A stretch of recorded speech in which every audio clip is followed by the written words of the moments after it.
Welcome to education time academy. मैं हूँ आपकी प्रज्ञा मैम और आज के वीडियो लेक्चर में हम क्लास 6th हिस्ट्री का चैप्टर 7 देखेंगे, Ashoka the emperor who gave up war. तो हमें इस चैप्टर में अशोका के बारे में देखना है। वह एक ऐसा राजा था जिसने लड़ाई लड़ना छोड़ दिया। ये मतलब पहला राजा था जिसने लड़ाई लड़ना छोड़ दिया, और इसने लड़ाई लड़ना तब छोड़ा जब ये लड़ाई जीत चुका था, और उस लड़ाई में ऐसा कुछ हुआ जो इसकी मतलब लाइफ को पूरा चेंज कर दिया, और इसने लड़ाई जो है उससे मतलब ठान ली कि अब वो कभी भी किसी से लड़ाई नहीं लड़ेगा। तो आगे हम चैप्टर में देखेंगे कि क्या है इसकी स्टोरी, लेकिन उससे पहले हम देखेंगे रोशन रुपीज। तो यहाँ पे है, ये रोशन है। तो Roshan clench the crispy notes that her grandfather had given to her on her birthday, while she badly wanted to buy a new CD.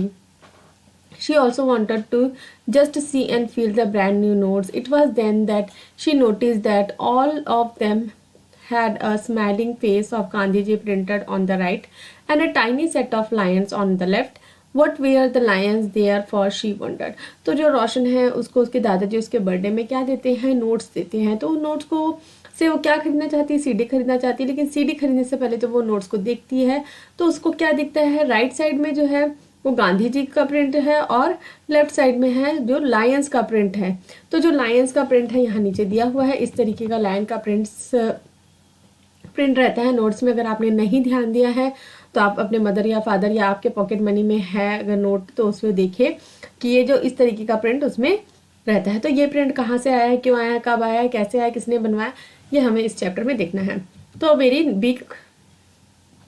Big kingdom equal to an empire. तो यहाँ पे हमने इससे पहले वाला जो चैप्टर है वहाँ पे हमने देखा था किंग्स के बारे में, किंगडम्स के बारे में, कि कैसे किंगडम बना है, कैसे जनपदा महाजनपदा जो है किंगडम में कन्वर्ट हुआ। और जो किंगडम है वो बहुत बड़ा हो गया है, अब उसे क्या बोल रहे हैं, एम्पायर। और इस एम्पायर का जो राजा है उसे हम क्या बोलेंगे, emperor. So the lion that we see on our notes and the coins have a long history. They were carved in stone and placed on top of a massive stone pillar at Sarnath. तो ये कहाँ पे है, ये देखिए, ये वाला जो है ये है जो लायंस का प्रिंट है। पीछे एक और लायन है, और यहाँ पे क्या है, बुल और हॉर्स।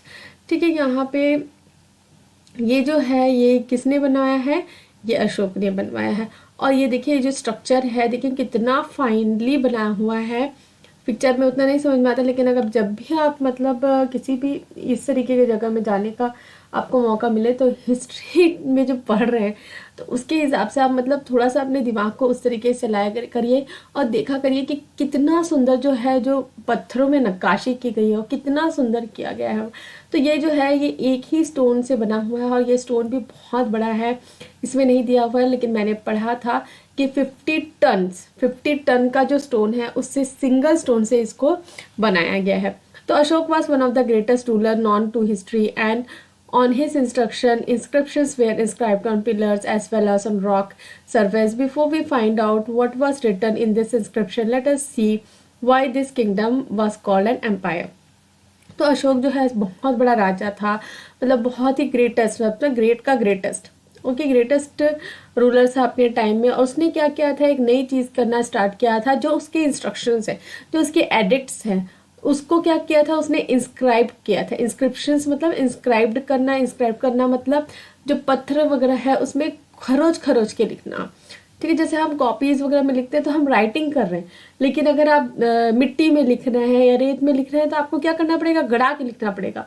तो उसी को क्या बोलते हैं, इंस्क्राइब्ड करना। तो उसी से है inscriptions were inscribed on pillars और रॉक्स। ठीक है, पिलर्स मतलब जो दीवारें वगैरह हैं उसमें, और रॉक जो पत्थर वाली सरफेसेस है वहाँ पे। तो अब ये जो रिटर्न ये सब है, इससे पहले हमको क्या देखना है कि जो किंगडम है उसको एम्पायर क्यों बोला जा रहा है। The empire that Ashok ruled was founded by his grandfather Chandragupta Maurya more than 2300 years ago. Chandragupta was supported by a wise man named Chanakya or Kautilya. Many of the Chanakya idea were written down in a book called अर्थशास्त्र। तो यहाँ पे हमको पता करना है कि अशोक कौन था। तो अशोक जो है, अशोक जिस एम्पायर का जो राजा था, उस एम्पायर को कौन फाउंड किया था, उसका एम्पायर की रचना किसने की थी, उसके ग्रैंडफादर ने, जिसका नाम क्या था, चंद्रगुप्त मौर्य। तो चंद्रगुप्त मौर्य के बेटे थे बिंदुसारा, बिंदुसारा के बेटे थे अशोक। तो आपको समझ में आया, मतलब इसके दादाजी कौन है, चंद्रगुप्त मौर्य, और इनके पिताजी कौन है, बिंदुसारा। तो चंद्रगुप्त मौर्य ने इसे कब फाउंड किया था, 2300 ईयर्स अगो। और जो चंद्रगुप्त मौर्य थे उनके पास बहुत ही बुद्धिमान, 22 मतलब बहुत ही बुद्धिमान आदमी उनके सपोर्ट में था। वो कौन था, चाणक्य और कौटिल्य, जिसको विष्णुगुप्त भी कहा जाता है। ये कौन नाम है इनका, क्या है, विष्णुगुप्त। इन्होंने दो बुक लिखी है। एक तो है अर्थशास्त्र, जिसमें इकोनॉमिक्स के बारे में लिखा है, जो राजकाज कैसे होता है उसके बारे में, और एक नीति के बारे में लिखा हुआ है। उस बुक का नाम है नीति शास्त्र। तो आपको कहीं ना कहीं आपने सुना होगा चाणक्य नीति के बारे में। आगे देखेंगे तो यहाँ पे हमको देखना है कि डायनेस्टी का मतलब क्या होता है।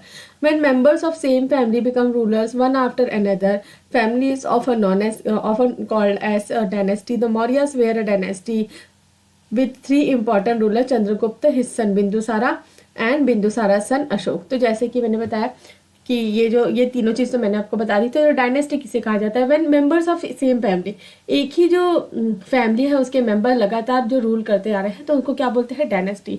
तो यहाँ पे कौन सी डायनेस्टी है, मौर्यास डायनेस्टी। तो मौर्य डायनेस्टी में कौन कौन है, चंद्रगुप्त, बिंदुसारा और अशोक। उसके बाद देखेंगे there were several cities in the empire marked with the black dots on the map. This included the capital Patliputra, Taxila, Ujjain. Taxila was a gateway to the northwest, including Central Asia, while Ujjain lay on the route from north to south India. Merchants, officials, and crafted persons probably lived in these cities.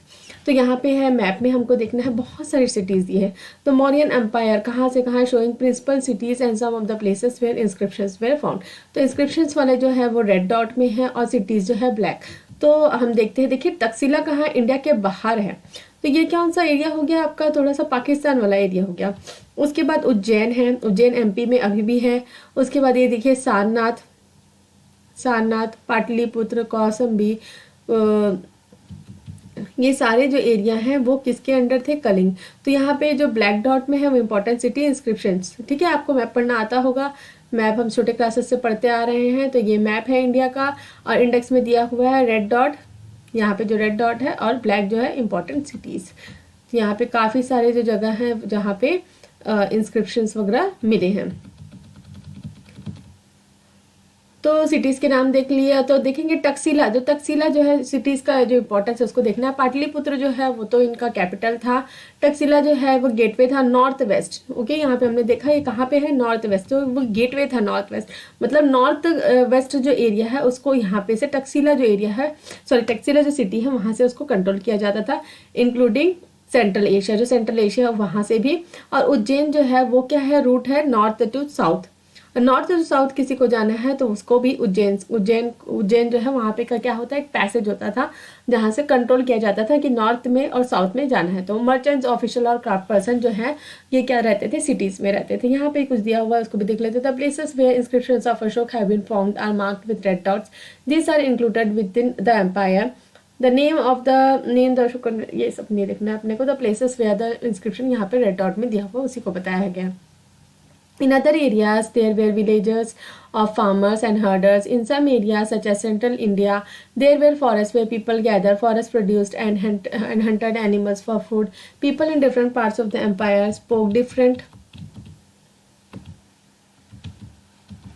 languages. They probably ate different kinds of food and वो different kinds of clothes as well. तो यहाँ पे इनके empire के बारे में बताया है कि जो कुछ लोग क्या है, जो फार्मर्स और हर्डर्स हैं वो विलेजेस में रहते थे, और कुछ जो है फॉरेस्ट से प्रोड्यूस लेके आते थे। जो फॉरेस्ट प्रोड्यूस है वहाँ के जो लोग हैं वो क्या डिफरेंट लैंग्वेजेस को बोला करते थे, स्पोक डिफरेंट लैंग्वेजेस मतलब, और अलग अलग वेराइटी का खाना खाते थे और अलग अलग तरीके के क्लोथ्स भी पहनते थे, कपड़े भी पहनते थे।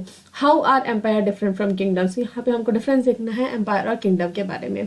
तो emperors needed more resources than king because empires were larger than kingdoms and need to be protected by big armies, so they needed a large number of officials who collected tax.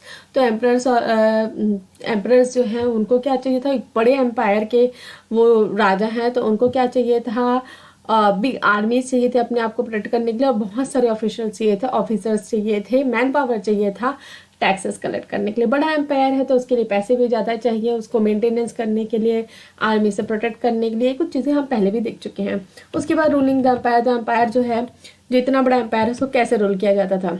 As the empire was so large, different parts were ruled differently. The area around Patliputra was under direct control of the emperor. This meant officials were appointed to collect taxes from farmers, herders, craftspersons, and traders who lived in villages and towns in the area. Officials also punished those who disobeyed the ruler's order. Many of these officials were given salaries. Messengers went to and fro, and spies kept a watch on the officials. And of course, the Emperor supervised them all with the help of members of the royal family and senior ministers. तो यहाँ कैसे rule हुआ करता था उस empire में, उस जो राज्य है वहाँ पे कैसे जो राजा है राज्य करता था उसके बारे में यहाँ पे बताया है। तो अलग अलग जो एरिया है उसको अलग अलग तरीके से रूल किया जाता था। जो पाटलिपुत्र वाला एरिया है, पाटलिपुत्र मैंने बताया इनका कैपिटल हुआ करता था, तो वो डायरेक्ट कंट्रोल रहता था एम्परर के पास में। तो यहाँ पे क्या है, ऑफिसर्स जो है अपॉइंट किए जाते थे, जो क्या कलेक्ट करते थे, टैक्स कलेक्ट करते थे। टैक्स किससे किससे कलेक्ट किया जाता था, फार्मर से, हर्डर से, क्राफ्ट पर्सन से और ट्रेडर से। तो ऑफिसर्स जो हैं उनको अगर कोई उनकी बात नहीं मानता था, टैक्सेस देने से मना करता था, उनको क्या मिलती थी, पनिशमेंट भी मिल जाती थी। और इन जो ऑफिशियल्स हैं, ठीक है, ये तो ऑफिशियल जो हैं वो कॉमन लोगों के का देख रेख कर रहे हैं, लेकिन ये जो ऑफिशियल्स हैं इनको ऑफिशियल्स को सैलरी भी दी जाती थी और मैसेंजर्स भी रहते थे और जासूस भी हुआ करते थे। जो इन ऑफिशियल्स है ना, जो ऑफिशियल जो लोकल लोगों के का ध्यान रखने हैं, उनके लिए भी क्या होते थे, स्पाइस होते थे, जासूस होते थे, जो उनको उनके ऊपर एक निगरानी रखते थे कि हाँ ये ऑफिशियल्स जो हैं वो ठीक से काम कर रहे हैं नहीं। और जो एम्परर है वो खुद भी ये सब चीज़ों को जो सुपरवाइज किया करता था, निगरानी रखा करता था। और कैसे निगरानी रखता था, अपने खुद भी वहाँ इन्वॉल्व होके भी, और मेंबर्स जो हैं उनके बेटे हो गए और कुछ और मेंबर्स हो गए रॉयल फैमिली के, और जो सीनियर मिनिस्टर्स हैं उनकी हेल्प से। There were other areas or province. Each of these were ruled from a provisional capital such as Taxila or Ujjain. Although there were some amount of control from Patliputra, the royal princes were sent as governors.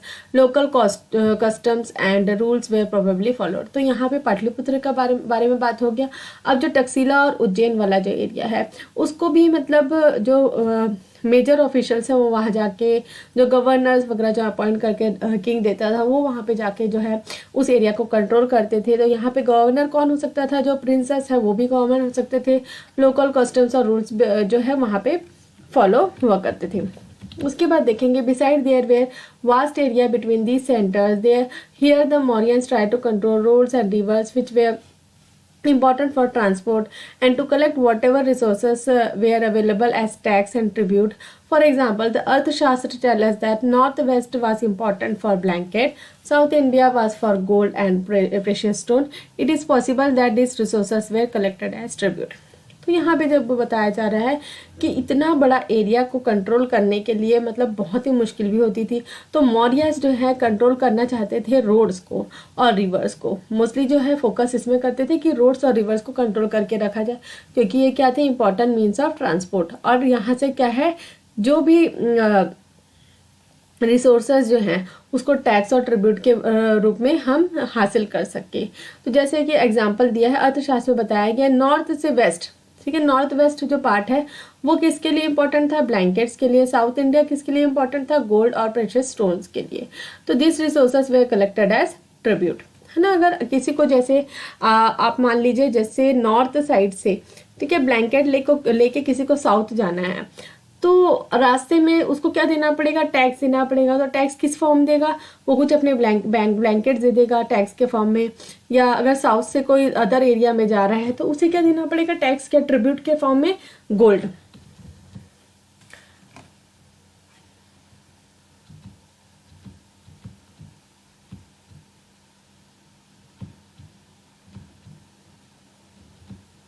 उसके बाद देखना है हमको tribute, ठीक है। Tax हमको समझ में आ गया था, ट्रिब्यूट मतलब तोहफा के तौर पे, ठीक है। Unlike taxes which were collected on regular basis, tribute was collected as and when it was possible from people who gave a variety of things more or less willingly. तो ये जो है ट्रिब्यूट जो है ऐसे गिफ्ट देना पड़ता था किंग को। अब उसके लिए गिफ्ट देना है तो हो सकता है उसकी इच्छा हो या ना भी हो, जो सामने वाला है उसकी इच्छा हो या भी ना हो. There were also the forested region. People living in these areas were more or less independent, but may have been expected to provide elephants, timber, honey, wax to the Mauryan officials. तो यहाँ पे जो है, जो people जो जंगल वाले area में रहते हैं, उनको भी क्या करना पड़ता था, टैक्सेस देने पड़ते थे. लेकिन टैक्सेस या ट्रिब्यूट जो भी उनके पास रहता था, उसको किस फॉर्म में देना पड़ता था, या तो एलिफेंट्स के फॉर्म में, टिम्बर मतलब लकड़ी, बड़ी बड़ी जो लकड़ी के गट्ठे होते हैं, बड़ा बड़ा जो वुडन लॉग होता है, उसे टिम्बर बोला जाता है, हनी के फॉर्म में या वैक्स के फॉर्म में. उसके बाद देखेंगे empire and the capital city. जो कैपिटल सिटी मैंने कौन सा बताया था आपको, पाटलिपुत्र. तो empire and the capital city. The Megasthenes was an ambassador who was sent to the court of Chandragupta by Greek ruler of West Asia named Seleucus Nicator. The Megasthenes wrote an account about what he saw and this is a part of his description. तो मेगास्थनीज जो था एक ambassador था, जो किसके court में था, चंद्रगुप्त मौर्य के कोर्ट में. और वो किसको, कौन भेजा था उसको, सेलिकस निक्टर. तो यहाँ पे एक चीज़ बस यहाँ पे नहीं दी हुई है. सेलिकस निक्टर जो है वो खुद एक गवर्नर था. किसका गवर्नर था, अलेक्जेंडर द ग्रेट का. तो अलेक्जेंडर तो रास्ते में मर गया, लेकिन वो उसने अपना कई जगह जो है अपने जो गवर्नर छोड़ के रखे थे, आपने पहले के चैप्टर में देखा था. तो वो जो ग्रीक रूलर जो है वेस्ट एशिया का, ठीक है, तो ये यहाँ का गवर्नर था. और ये भी था कि सेलिकस निक्टर है, उसने अपनी बेटी की शादी करवाई थी चंद्रगुप्त मौर्य से. ओके, तो यहाँ पे देखेंगे जो क्या लिखा हुआ है. The occasion on which the emperor appears in public are celebrated with grand royal procession. He is carried in a golden palanquin. His guard ride elephants decorated with gold and silver. Some of the guards carry trees on which live birds, including a flock of trained parrots, circles about the head of the empire. The king is normally surrounded by armed women. He is afraid that someone may try to kill him. He has special servants to trace the food before he eats, and he never sleeps in the same bedroom for 2 nights. देखेंगे यहाँ पे जैसे जब emperor जो है, जो राजा जो है, वो पब्लिक में जाता था, पब्लिक के पास मतलब पब्लिक की गलियों में जाता था, तो एकदम सेलिब्रेट किया जाता था एकदम रॉयल ग्रैंड तरीके से. तो यहाँ पे क्या क्या होता था, उसे एक गोल्डन पैलिकन मतलब बग्गी, ठीक है, बग्गी जो घोड़ा गाड़ी होता है ना, उस तरीके का एक गोल्डन पैलिकन में लेके जाता था. उसके पास गार्ड्स रहते थे एलिफेंट्स में, मतलब जो डेकोरेटेड रहते थे गोल्ड और सिल्वर से. उसके पास मतलब उसके साथ जो गार्ड जा रहे हैं वो पेड़ को लेके साथ में चलते थे, जिसमें बर्ड्स जो है, पैरट जो है, ट्रेन पैरट जो है, वो मतलब रहते थे, जो एम्परर से मतलब एम्परर को जो हेड है उसको कवर करके रखते थे. जो किंग है वो नॉर्मली जो आर्म्ड वुमेन है ना, उसकी रक्षा के लिए कौन रहता था, आर्म्ड वुमेन मतलब जिनके पास हथियार हों. और उसके बाद उसको डर रहता था कि कहीं उसको कोई मार ना दे. तो क्या होता था, उसके पास स्पेशल सर्वेंट्स होते थे, मतलब स्पेशल नौकर होते थे, जो क्या करते थे, उनका खाना टेस्ट करते थे. जो राजा का जो खाना है उसको पहले टेस्ट करवाया जाता था इन स्पेशल सर्वेंट्स के द्वारा. और जो राजा है वो एक ही बेडरूम में 2 रात से ज़्यादा नहीं सोया करता था. एंड अबाउट पाटलिपुत्र कौन सा एरिया, मॉडर्न पटना के बारे में उसने क्या लिखा है. This is a large and beautiful city. It is surrounded by massive walls.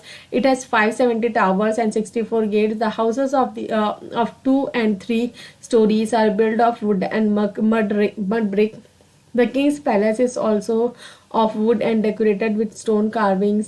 It is surrounded with gardens and enclosures for keeping birds. तो यहाँ पे पटना के बारे में बताया, बहुत ही बढ़िया सुंदर सिटी है. 570 टावर्स है, 64 गेट्स हैं, और हाउसेस जो हैं वो 2 या 3 मंजिला की हैं, वुड और मड से बनी हुई हैं. तो यहाँ पे ये भी बताया गया है जो किंग का जो पैलेस है मतलब महल है, वो भी वुड से बना हुआ है और डेकोरेट किससे किया गया है, स्टोन कार्विंग से. स्टोन कार्विंग मतलब जो स्टोन में नक्काशी की गई है उसके बारे में बोल रहे हैं. It is surrounded with gardens, है ना, आसपास में गार्डन है, and closure for keeping birds वगैरह. उसके बाद देखेंगे Ashok, a unique ruler.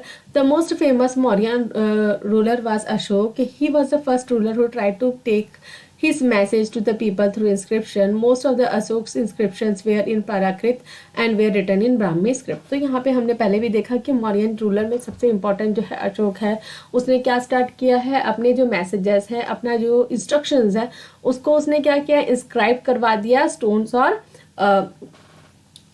Pillars में। हमने ये पहले भी देखा। तो जो इंस्क्रिप्शंस है वो किस में लिखा हुआ है, कौन से लैंग्वेज में लिखा हुआ है, प्राकृत लैंग्वेज में लिखा हुआ है, और उसका स्क्रिप्ट क्या है, ब्राह्मी स्क्रिप्ट। तो अशोक वॉर इन कलिंगा, ठीक है, इसके बारे में जब हम स्टार्टिंग में थोड़ा सस्पेंस से देख रहे थे कि क्यों उसने लड़ाई जीतने के बाद लड़ाई छोड़ दी, उसको अब हमको देखना है। तो Kalinga is the ancient name of coastal Odisha. Ashok fought a war to conquer Kalinga. However, he was so horrified when he saw the violence and bloodshed that he decided not to fight any more wars. He is the only king in the history of the world who gave up conquest. Conquest मतलब हथियाना after winning a war. तो हमने यहाँ पे क्या देखा, जो कलिंग वाला जो एरिया है, जो एंशंट कोस्टल ओडिशा है, तो अशोक जो है उसने लड़ाई लड़ी उसको हथियाने के लिए, कॉन्कर करने के लिए, वहाँ पे कब्जा करने के लिए। लेकिन उस वॉर के बाद वो इतना मतलब डर गया, घबरा गया, जो उसने देखा कि कितना मतलब लोग मर गए हैं, वायलेंस मतलब कितनी लड़ाई हुई है, लोग कितना मर गए, कितने लोगों का खून बहा है इस लड़ाई के चलते। तो ये जो हिस्ट्री में, हमारे जो हिस्ट्री है उसमें ये एक मात्र किंग है जिसने जो है लड़ाई लड़ना छोड़ दिया लड़ाई जीतने के बाद। उसके बाद देखेंगे Ashok inscription describing the Kalinga war, कि कलिंग वॉर के बारे में जो है अशोक के इंस्क्रिप्शन में क्या लिखा हुआ है। This is what Ashok declared in one of his inscription, 8 years after becoming king I conquered Kalinga. About 1.5 lakh people were captured and more than 1 lakh of people were killed. This filled me with sorrow. Why? Whenever an independent land is conquered, lakhs of people die and many are taken prisoners. मतलब कैदी बना दिए जा रहते हैं. Brahmins and monks also die. People who are kind to their relatives and friends, to their slaves and servants die or lose their loved ones. That is why I am sad and I have decided to observe Dhamma and to teach others it as well. I believe that winning people over through Dhamma is much better than conquering them through force. I am inscribing this message for the future so that my son and grandson after me should not think about war. Instead, they should think of try to think about how to spread धम्मा. तो यहाँ पे अशोक ने एक inscription में Kalinga war के बारे में बताया है कि जब कलिंग वॉर जो हुआ वो 8 साल से राजा था. 8 साल के बाद उसने क्या सोचा कि कलिंग में कब्जा किया जाए.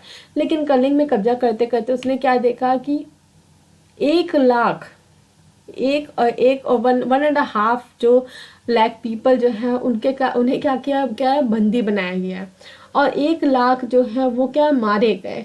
तो ये जो घटना है उससे वो बहुत ही दुखी हुआ कि मतलब एक लैंड को कॉन्कर करने के लिए, एक जगह पे कब्जा करने के लिए कितने सारे लोगों को अपनी जान देना पड़ता है. जो ब्राह्मण्स हैं और जो मॉन्क्स मतलब सन्यासी है वो भी मर जाते हैं, और जो लोग हैं जो हमेशा मतलब दूसरों के साथ अच्छा व्यवहार करते हैं, अपने रिलेटिव फ्रेंड्स के साथ, स्लेव्स के साथ, सर्वेंट्स के साथ, वो भी उस लड़ाई में क्या है मारे जाते हैं. तो वो क्या होता है, बहुत ही दुखी होता है और क्या डिसाइड करता है कि वो अब से जो है धर्म को फैलाएगा. धम्मा जो है एक प्राकृत वर्ड है, तो धर्म हिंदी में जो हम धर्म बोलते हैं वही यहाँ पे प्राकृत में धम्मा बोला जाता है. और इसलिए वो इंस्क्रिप्शंस में लिखवाना चालू किया उसने, ताकि उसके बाद जो है वो कोई भी लड़ाई ना लड़े. उसके जो आगे वंशज है, उसका जो बेटा है, ग्रैंडसन है, वो भी कभी लड़ाई में मतलब ध्यान न दे और इंस्टेड जो है वो क्या कोशिश करे, धम्मा को फैलाने के लिए, धर्म को फैलाने के लिए. व्हाट वाज अशोक धम्मा. तो अशोक के धम्मा जो है, जो उसने एक धर्म बनाया है, उसमें क्या करना है. तो अशोक धम्मा did not involve worship of God or performance of sacrifice. He felt that just as a father tries to teach his children, he had a duty to instruct his subjects. He was also inscribed by teachings of Buddha. तो अशोक धम्मा जो है उसमें कोई मतलब किसी God को पूछने के लिए, पूजने के लिए नहीं बोला गया है, किसी एक भगवान को की पूजा करने के लिए नहीं बोला गया है, और किसी तरीके का सेक्रीफाइस मतलब कोई बलि वगैरह देने के लिए नहीं बोला गया है। तो यहाँ पे वो एक अपने आप को क्या सोच रहा है, एक फादर जो अपने बच्चों को पढ़ाता लिखाता है और उनको बताता है कि मतलब उनकी ड्यूटी क्या है। तो और वो जो बुद्धा के जो टीचिंग्स है उससे भी काफ़ी प्रभावित था, तो उस तरीके से उसने अपना एक धम्मा बताया। तो उसके आगे हम देखेंगे, there were a number of problems that troubled him. People in the empire followed different religions and this sometimes led to conflict. Conflict मतलब एक बहस, एक लड़ाई। Animals were sacrificed, जिनके animals मतलब जानवरों की बलि दी जाती थी। Slaves and servants were ill treated.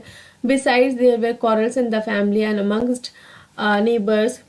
Ashok felt it was his duty to solve this problem, so he appointed officials known as Dhamma Mahamatta, who went from place to place teaching people about Dhamma. Beside, Ashok got his message inscribed on rocks and pillars, instructing officials to read his message to those who could not read it themselves. तो यहाँ पे जो है बहुत सारी problems देखी अशोक ने अपने एम्पायर में। उन्होंने ये देखा कि जो वहाँ पे जो लोग हैं वो डिफरेंट रिलीजन्स को फॉलो करते हैं, तो उसके कारण लड़ाइयाँ होती थी।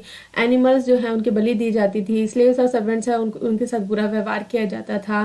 फैमिलीज में लड़ाई होती थी, क्वारल मतलब लड़ाई। अशोक जो है उसे लगा कि उसकी ड्यूटी है ये सब चीज़ों को सॉल्व करना, तो उसने क्या अपॉइंट किया, धम्म महामत्ता। ठीक है, जो एक जगह से दूसरी जाके जो अशोक की जो टीचिंग्स है उसके बारे में लोगों को बताते थे। और जैसे कि हमने पहले भी देखा है, जो अशोक जो है अपने मैसेज जो है उसको रॉक्स और पिलर्स में इंस्क्राइब किया, और इसके लिए भी उसने ऑफिशियल्स रखे कि जो पढ़ लिख नहीं सकता उसको वो पढ़ के बताए। तो यहाँ पे हम देखेंगे एक बुल की फोटो दी गई है। तो look at this finally polish stone sculpture. This was part of Mauryan pillar found in Rampurwa, Bihar, and has now been placed in Rashtrapati Bhavan. It is an example of the skill of the sculptor of that time. तो यहाँ पे देखेंगे कितना सुंदर carved किया हुआ ये bull की फोटो है, और ये अब कहाँ है, राष्ट्रपति भवन में। देखेंगे नीचे में भी बहुत सुंदर प्रिंटिंग नहीं है, ये कार्विंग है, stone carving.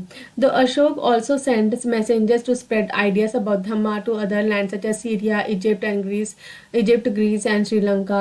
He built roads, dug well and built rest houses. Beside, he arranged for medical treatment for both human beings and animals. तो अशोक जो है वो अपना जो मैसेज है स्प्रेड करने के लिए जो ऑफिशियल्स है उसको कहाँ भेजता था, साइरिया, इजिप्ट, ग्रीस और श्रीलंका में भी उसने भेजा। श्रीलंका में उसने अपने बेटा और बेटी को भी भेजा था।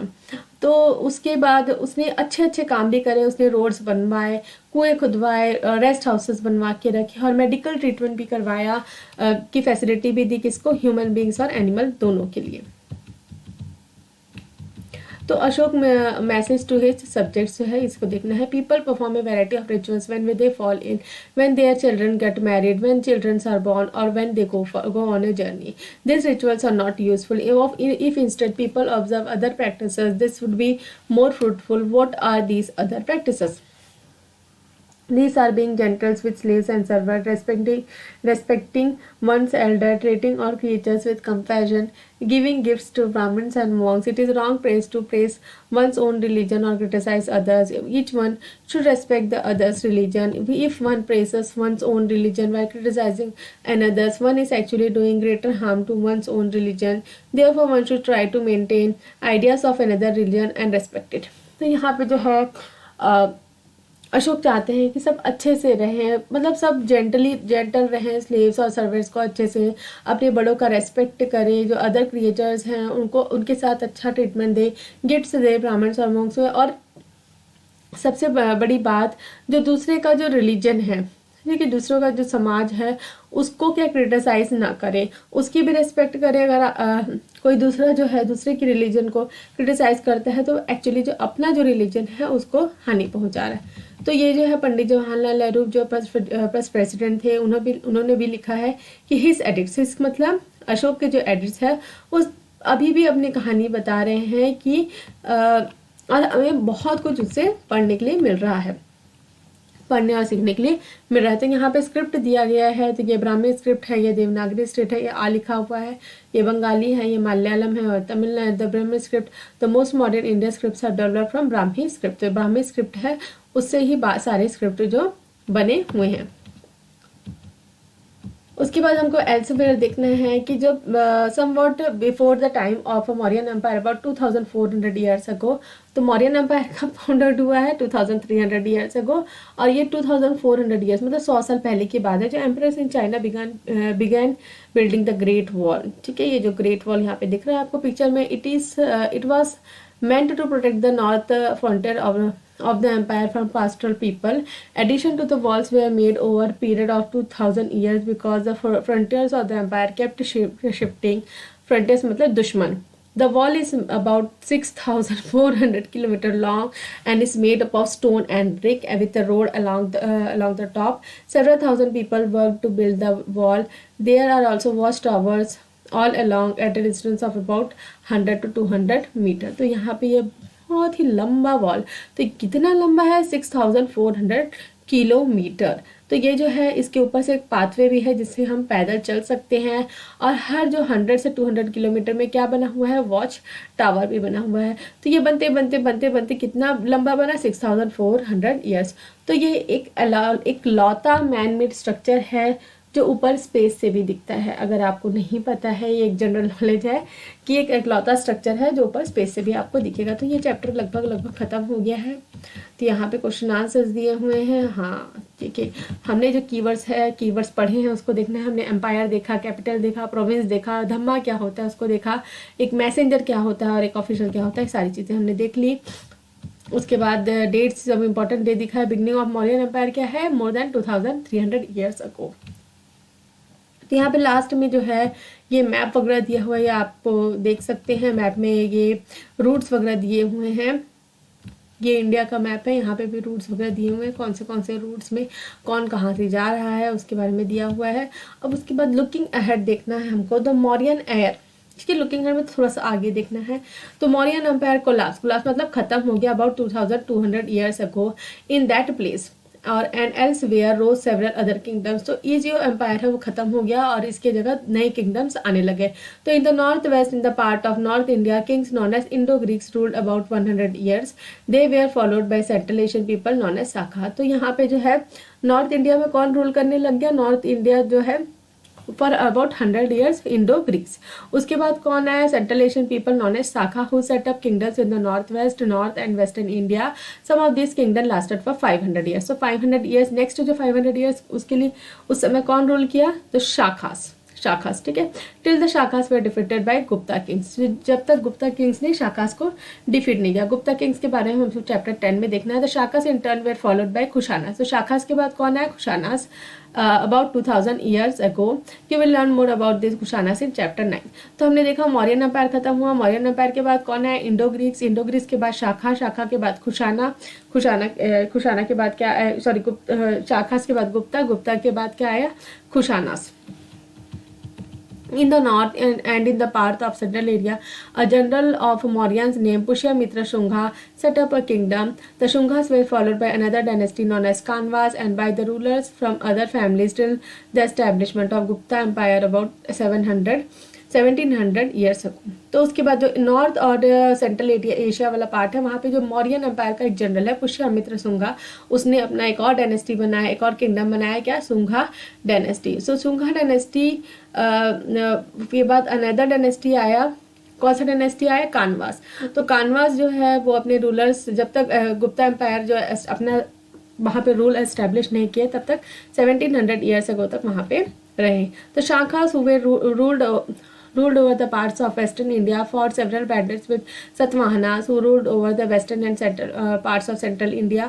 The Satavahana kingdom, which was established about 2100 years ago, lasted for about 400 years, and around 1700 years ago, a new ruling family known as Vatakas became more powerful in central and western India. So central India जो है वहाँ पे कौन है, शाकास जो है rule किए कुछ साल के लिए। फिर उसके बाद कौन आया, सतवाहनास के बाद कौन आया, वताकास। तो इन साउथ इंडिया का रूलिंग पूरा अलग चला है। तो यहाँ पे देखेंगे इन साउथ इंडिया, तो यहाँ पे कुछ कॉइन्स भी है जिसे हमने नहीं देखा। तो ये क्या है, इंडो ग्रीक कॉइन, और ये क्या है, खुशाना कॉइन, और ये है शाखा कॉइन। तो हमको साउथ इंडिया का देखना था। In south India the Cholas, Cheras और Pandyas ruled between 2200 years and 1800 years ago and about 1500 years ago respect they were two large kingdoms, those of Pallavas and Chalukyas. तो साउथ इंडिया में कौन कौन रूल किया है, चोलास, चेरास एंड पांड्यास। ठीक है, तो ये रूल कब कब किए, 2200 और 1800 years ago and about 1500 years ago। ठीक है, तो 1500 years ago दो किंगडम और आए, कौन सा, Pallavas and Chalukyas. There were several other kingdoms and kings as well, we know about them from their coins and inscriptions as well as from the book. There were other changes that were taking place in which ordinary men and women played a major role. This includes the spread of agriculture and growth of new towns, crafts production and trade. Traders explored land routes within the subcontinent and outside, and sea routes to West Asia, East Africa, and Southeast Asia, and were also opened up. And many new buildings were built, including the earliest temples and stupas. Books were written, and scientific discoveries were made. This development took place simultaneously, that is at the same time. Keep this in mind as you read the rest of the book. तो यहाँ पे जो है पूरा मतलब बताया गया है कि हिस्ट्री में क्या क्या चेंजेस अब आ रहे हैं। तो एग्रीकल्चर में चेंजेस आया, टाउन्स, नए नए टाउन्स खड़े हो गए, क्राफ्ट प्रोडक्शन में चेंजेस आया, जो ट्रेडर्स हैं वो नए नए लैंड रूट्स फाउंड करने लग गए, ट्रेडिंग बढ़ती गई, जो नए नए बिल्डिंग्स हैं उनको बिल्ड किया गया, बुक्स लिखी गई, साइंटिफिक डिस्कवरीज होते गई। तो ये सारे जो डेवलपमेंट है साइमल्टेनियसली एक साथ, साइमल्टेनियसली मतलब एक साथ एक के बाद एक होते गए। तो स्टूडेंट्स आज के चैप्टर में इतना ही। और अगर आप मेरा ये वीडियो लेक्चर पसंद आया है तो कृपया करके वीडियो को लाइक शेयर करें, मेरे चैनल को सब्सक्राइब कर ले, बेल नोटिफिकेशन को भी ऑन कर ले, कमेंट करके बताएं कि वीडियो कैसा लगा। कुछ डाउट है तो भी आप कमेंट में पूछ सकते हैं। Thanks for watching my video.